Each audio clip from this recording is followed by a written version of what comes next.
जी students, आज के lecture में हम रेफरेंशियल इंटीग्रिटी को डिस्कस करेंगे। रेफरेंशियल इंटीग्रिटी क्या होती है और ये कैसे इम्प्लीमेंट की जाती है, ये अभी हम इसको प्रैक्टिकली करके देखेंगे। मेरे पास यहाँ पे 3 टेबल बने हुए हैं और इन तीनों टेबल्स को लास्ट लेक्चर में हमने इनके दरमियान रिलेशनशिप डेवलप किया और आज हम इस रिलेशनशिप में एक कॉन्सेप्ट जो रेफरेंशियल इंटीग्रिटी है उसको आगे लेकर चलेंगे।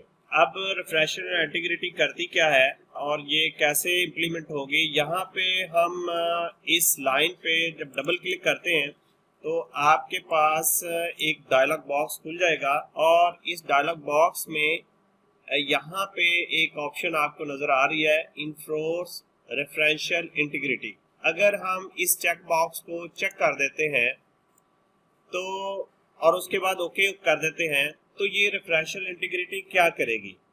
असल में होगा यूं कि रेफरेंशियल इंटीग्रिटी हमारे डेटाबेस के अंदर कंसिस्टेंसी लेके आएगी।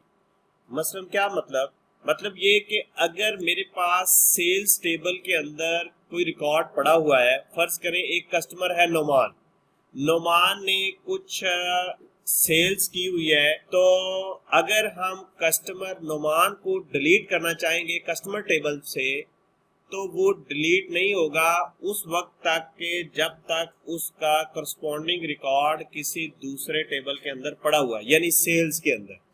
अब इसी तरह एक छोटी सी एग्जांपल में और कोट करता हूँ। फर्ज करें आपके कुछ कस्टमर्स हैं, उनको आपने लोन दिया हुआ है।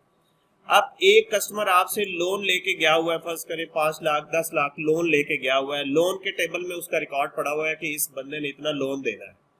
अब अगर आप उसको कस्टमर टेबल में से उस बंदे का रिकॉर्ड डिलीट करना लगेंगे तो रेफरेंशियल इंटीग्रिटी अगर आपने लगाई होगी तो सिस्टम आपको वो नहीं करने देगा, क्योंकि वो बताएगा कि भाई इसका तो अभी लोन पड़ा हुआ है, इसने लोन देना है, आप इसको डिलीट क्यों कर रहे हैं।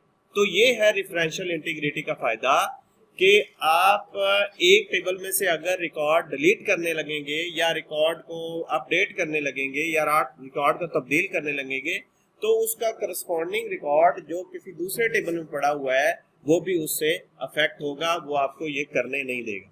तो इस केस में भी हम रेफरेंशियल इंटीग्रिटी को इन्फोर्स कर देते हैं और जैसे ही आप ओके करेंगे तो उसमें देखें यहाँ पे आपके पास इस तरह का एक वन टू मैनी का एक साइन आ जाएगा, जिसका मतलब ये है कि रेफरेंशियल इंटीग्रिटी इन्फोर्स की गई है। अब मैं इसको दोबारा टेबल क्लिक करता हूँ।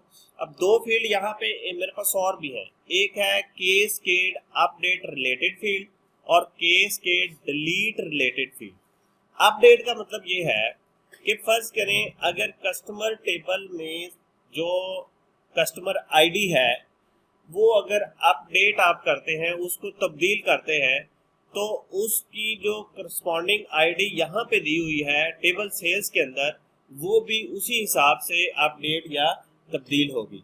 और या अगर आप उसको डिलीट करना चाह रहे हैं तो ये उसी हिसाब से ये भी डिलीशन के बारे में आपसे पूछेगा कि इसको भी डिलीट करना है या नहीं करना, सॉरी अपडेट करना है या नहीं करना। फर्ज करें कस्टमर टेबल में अगर एक बंदे का आईडी जो है वो अपडेट हो गया है तो उसी हिसाब से, क्योंकि आईडी यहाँ पे भी यूज हो रहा है तो उसी हिसाब से यहाँ पे भी अपडेशन जो है वो मांगेगा।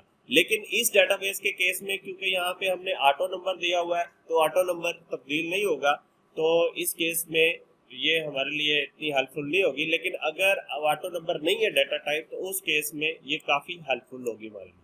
अब इसी तरह कैस्केड डिलीट रिलेटेड रिकॉर्ड्स, इसमें क्या होगा कि अगर हम कस्टमर टेबल में से रिकॉर्ड डिलीट करते हैं तो उस कस्टमर का सेल्स रिकॉर्ड भी डिलीट हो जाएगा। मतलब अगर यहाँ से डिलीट करते हैं तो सेल्स रिकॉर्ड भी डिलीट हो जाएगा। अगर हम इसको चेक कर देते हैं तो वो हमसे बहरहाल वो पूछेगा जरूर कि आप ये डिलीट करना चाह रहे हैं लेकिन इसका करस्पॉन्डिंग रिकॉर्ड भी पड़ा हुआ है। अगर हम उसको डिलीट करना है तो फिर हम कह देंगे जो अगर ओके करना होगा तो हम उसको डिलीट कर देंगे। लेकिन अगर आप इसको अनचेक नहीं करते तो फिर वो आपको ऐसा नहीं करने देगा कि अगर आप कस्टमर को डिलीट करने लगे और उसका करस्पॉन्डिंग रिकॉर्ड यहाँ पे पड़ा हो सेल्स में तो वो उसको डिलीट नहीं करने देगा। तो इस डेटाबेस के केस में हम लोग ये दोनों ऑप्शन इस्तेमाल नहीं करने वाले और हम इसको ओके कर देते हैं। तो ये इस तरह ये वन टू मैनी का रिलेशनशिप डेवलप हो गया। अब इसी तरह जो कंट्री है उसको भी हम रेफरेंशियल इंटीग्रिटी लगा देते हैं कि उस वक्त तक अगर हम किसी कस्टमर का कंट्री डिलीट करना चाहेंगे तो वो उस वक्त तक हमें डिलीट नहीं करने देगा जब तक कि वो कस्टमर बाकी है। तो इसको भी हम रेफरेंशियल इंटीग्रिटी को इन्फोर्स कर देते हैं।